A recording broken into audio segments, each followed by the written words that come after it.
Совета. И предоставляю слово его превосходительству министру иностранных дел Кот-д'Ивуара господину Марселю Амон-Тано. Excellences, Monsieur le ministre des Affaires étrangères de la Fédération de Russie, président du Conseil, Excellences, Monsieur le président de la Commission de l'Union africaine, Madame la chef des cabinets du secrétaire général des Nations unies, Excellences, Mesdames et Messieurs les ministres des Affaires étrangères de la République de Guinée équatoriale et de l'Afrique du Sud, Excellences, Mesdames et Messieurs les ministres des Affaires étrangères, Excellences, Mesdames et Messieurs les représentants permanents des États membres du Conseil de sécurité. Je voudrais, à l'entame de mon propos, féliciter la Fédération de Russie pour sa présidence du Conseil de sécurité pour le mois de septembre 2019 et lui adresser les remerciements de la Côte d'Ivoire pour avoir accepté de co-organiser avec les pays africains membres du Conseil de sécurité cette séance d'information sur le thème paix et sécurité en Afrique, partenariat pour le renforcement de la paix et de la sécurité régionale. Le choix de cette thématique est d'une importance capitale et traduit notre préoccupation commune quant à la nécessité d'identifier les voies et moyens pour apporter des réponses pérennes aux problématiques de la paix et de la sécurité en Afrique. Les exposés éclairants du président de la Commission de l'Union africaine et de la chef de cabinet du secrétaire général des Nations unies convergent vers le même constat préoccupant, celui d'une détérioration inquiétante de la situation sécuritaire en Afrique en général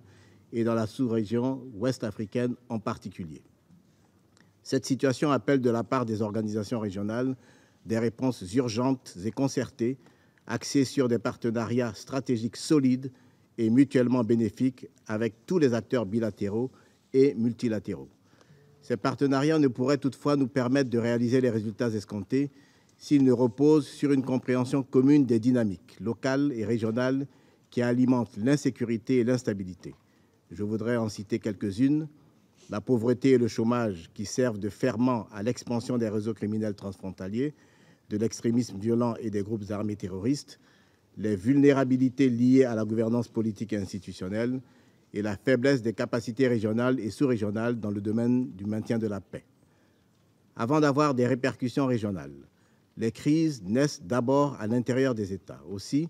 pour être efficace, l'action de notre partenariat doit avant tout s'orienter vers l'appui aux stratégies nationales de lutte contre la pauvreté et le chômage, afin de renforcer les capacités de résilience des États aux crises. La Côte d'Ivoire se réjouit donc de la convergence de vues de la communauté internationale sur cette exigence essentielle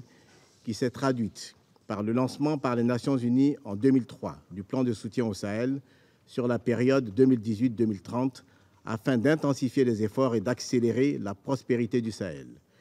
Le lancement de l'Alliance Sahel avec un montant d'engagement d'environ 7,5 milliards d'euros, l'adoption par le G5 Sahel d'un programme d'investissement prioritaire portant sur un portefeuille de 40 projets structurants permettant d'assurer un meilleur équilibre et une bonne articulation entre développement et sécurité. Toutes ces initiatives gagneraient à être mieux coordonnées de notre point de vue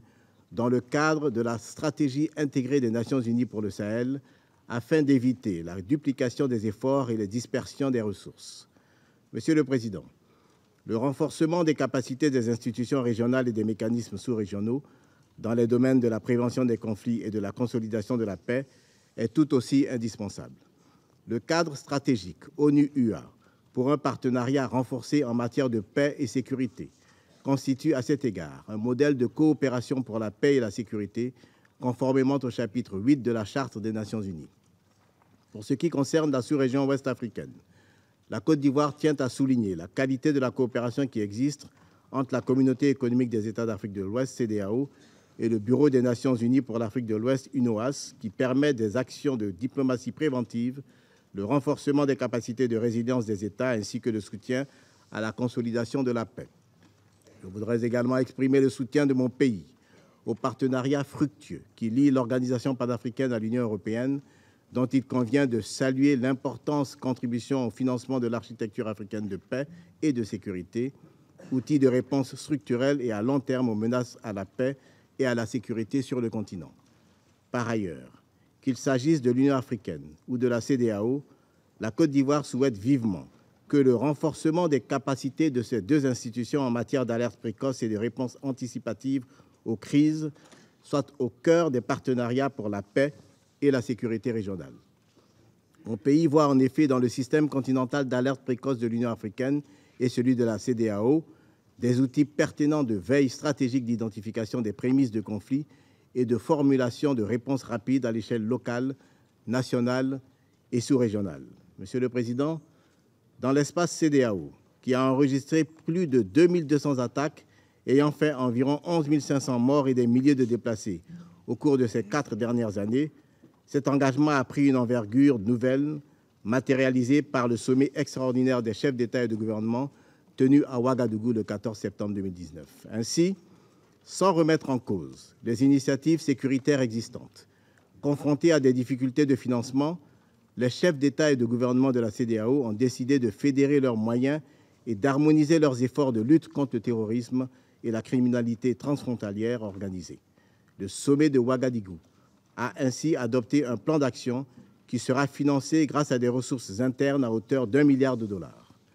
Si l'insécurité et l'instabilité en Afrique en général et en Afrique de l'Ouest en particulier sont exacerbées par des dynamiques locales, force est de reconnaître que des chocs internes tels que le conflit libyen ont contribué depuis 2011 à la prolifération des armes, des réseaux criminels transnationaux et des groupes armés terroristes. La Côte d'Ivoire appelle par conséquent à un partenariat renforcé entre les Nations unies et l'Union africaine qui contribuera sans aucun doute à trouver une solution durable à la crise libyenne dans le cadre d'un processus politique inclusif et crédible. Monsieur le Président, les menaces à la paix et à la sécurité constituent un enjeu de sécurité régionale dont les répercussions vont bien au-delà des frontières africaines. Dans nos régions se joue sans doute une partie de la paix et de la sécurité internationale qui ne pourront être préservées qu'à travers des réponses multiformes pérennes, élaborées dans le moule d'un partenariat revigoré entre les Nations unies, les partenaires bilatéraux et multilatéraux et les organisations régionales. Je vous remercie. Я благодарю его превосходительство господина Амон Тано за его